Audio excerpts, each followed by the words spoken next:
November 2025 సింహరాశి మాస ఫలాలు ఏ విధంగా ఉండబోతున్నాయో చూద్దామండి. మరి ముఖ్యంగా ఏంటంటే ఈ యొక్క సింహరాశి వారికి ఆర్థిక, ఆరోగ్య, సంబంధాల పరంగా కొంత ఒత్తిడి ఉన్నప్పటికీ మీ యొక్క ఇంటి వాతావరణం, కుటుంబ బంధాలు మరియు మనశ్శాంతి వైపు దృష్టి పెట్టమని సూచిస్తుంది ఈ యొక్క గోచారంలో ఉన్న గ్రహాల యొక్క స్థితి.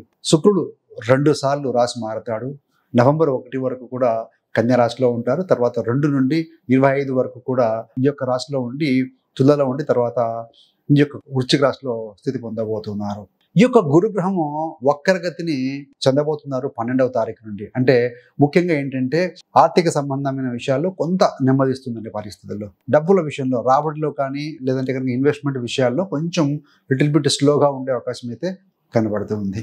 మరి శని అష్టమ స్థానాల్లోనే ఉన్నారు. మీకు అష్టమ శని ఏప్రిల్ 1వ తారీఖు జరుగుతుంది.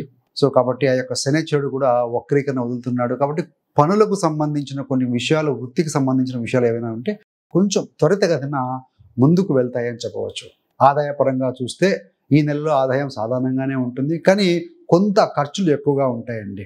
ముఖ్యంగా ఈ యొక్క గురుగ్రహం ఏ స్థానంలో ఉండటం వల్ల ఏంటంటే ధార్మిక మరియు ఆధ్యాత్మిక సంబంధమైన విషయాల యందు ఎక్కువగా ఖర్చు ఉంటుంది అని చెప్పాలండి. అదేవిధంగా చిన్న చిన్న ప్రయాణాలు కూడా మీకు పెరిగే అవకాశం ఉంటుంది. ప్రయాణాల పరంగా కూడా ఖర్చు ఉంటుంది అని చెప్పవచ్చు.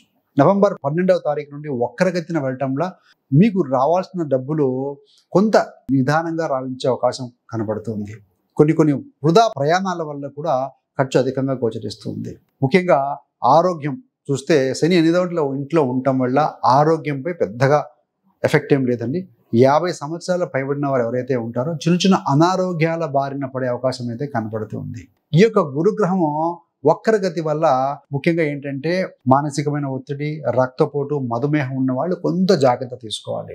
ఏంటంటే ఉదయం పూట మార్నింగ్ టైం ఏంటంటే సన్ లైటింగ్లో మీరు ఎక్స్పోజ్ అవుతూ వాకింగ్ చేయడము, బ్రిస్క్ వాక్ చేయడం లాంటివి చేస్తూ ఉంటే హ్యాపీ హార్మోన్స్ రిలీజ్ అవుతాయి.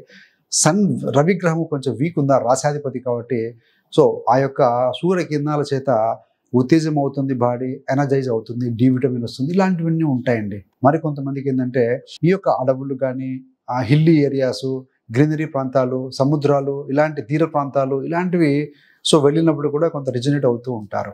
ఏది ఏమైనా కూడా సహజమైన జీవన శైలిని కొనసాగించడం మంచిది. నిద్ర, ఆహారం మరియు నడకకు ప్రాధాన్యం ఇవ్వడం చాలా ముఖ్యం. మరి కుటుంబ సంబంధ బాంధవ్యాలు ఏ విధంగా ఉంటాయి అన్నప్పుడు ముఖ్యంగా ప్రేమ సంబంధాలకు చూస్తే కొత్త ప్రేమ సంబంధాలకు సంబంధించినటువంటి ఆ విషయాల్లో